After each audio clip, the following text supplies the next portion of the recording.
11 this morning. Well, happy Friday morning to you. I'm Winnie Wright here alongside Amanda Yeager and Raven Richard. It is Friday, March 23rd, and we are shaking things up, a little March Madness here on THV 11 A little different group because Rob's still on spring break, hanging out with his kiddos. Laura's out, enjoying the beach. So jealous. I'm like, don't send me, don't send me a single beach photo. I don't want to see one photo. So upset. But no, very happy for them that they get some time off, of course. And then Raven joining us. We've missed you so much. Yeah, been on the evenings for a while. Breaking news right now, a New York City firefighter has died after a massive blaze broke out on a movie set in Harlem. 37-year-old Michael Davidson suffered fatal injuries while responding to a fire that started in the basement. The building was being used to film a movie that's starring Bruce Willis and Edward Norton. No word on how it started, but we'll continue to follow this story as we learn more. Toys R Us founder Charles P. Lazarus has died just a week after the chain announced it was closing its stores. The World War II veteran was 94 years old. During his life, he managed to be inducted into the Toy Industry Association's Hall of Fame and create the Toys R Us business that was an iconic piece of Americana for 6 decades. And another White House shakeup. National Security Advisor H.R. McMaster is being placed with former UN Ambassador John Bolton. Mr. Trump put a positive face on the departure, tweeting that McMaster had done, quote, an outstanding job and will always remain his friend. McMaster is the 6th close advisor to announce a departure in 6 weeks, joining Secretary of State Rex Tillerson, who was fired last week. The Senate passed a $1.3 trillion omnibus spending bill, avoiding a third government shutdown this year. The deal funds the government through September, beefing up military and domestic programs. Many fiscal conservatives are upset the agreement busts the budget caps, setting the stage for another battle this fall. The newest cover of Time magazine, the faces of 5 survivors from the Marjory Stoneman Douglas High School shooting. Today, thousands head to Washington, D.C. for tomorrow's March for Our Lives event, looking to push for gun control. Folks right here in Central Arkansas plan to rally for the cause as well. And tomorrow morning, more than 1,000 people are expected to march to the state capitol at 10:30 in the morning. If you'd like to attend the event, we have details on the march at thv11.com. Well, there have already been 17 school shootings this year where someone was hurt or killed.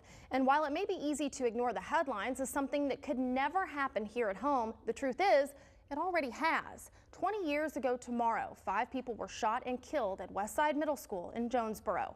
4 students and a teacher were killed by 2 classmates who pulled the school's fire alarm, then positioned themselves into a nearby wooded area and rained down bullets and terror into the crowd. The 2 boys, now men in their 30s, were found guilty and were in prison until they were 21. Mitchell Johnson and Andrew Golden are now the only 2 living U.S. mass shooters who are not dead or in custody. Now, much has changed in school security since 1998, as many of the students of Westside Middle are now parents themselves. We asked them what they think about school security in America. Everybody's jumped on board with gun control and etc. But that's not where everything lies at. That's not the issue of anything. It goes way further than that. Saturday's 20th anniversary of the Westside shooting coincides with the March for Our Lives happening in D.C. and right here in Little Rock.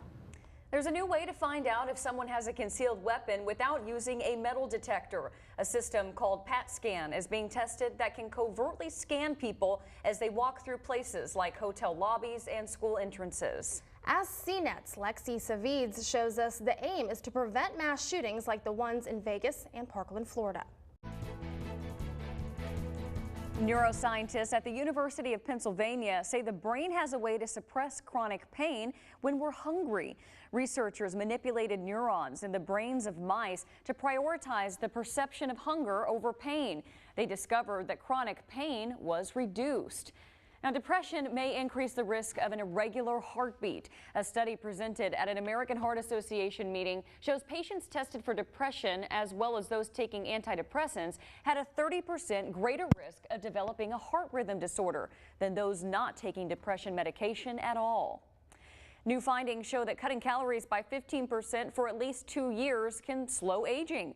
Researchers in Louisiana say calorie restrictions can also protect against age-related diseases.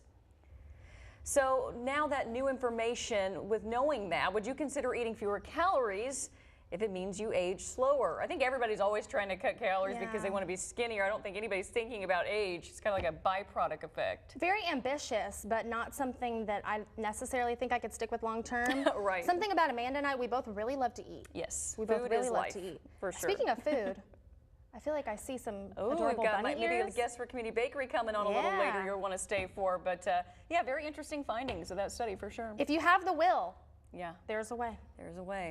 Not for me. I am past that way. Yeah, point of no return for me.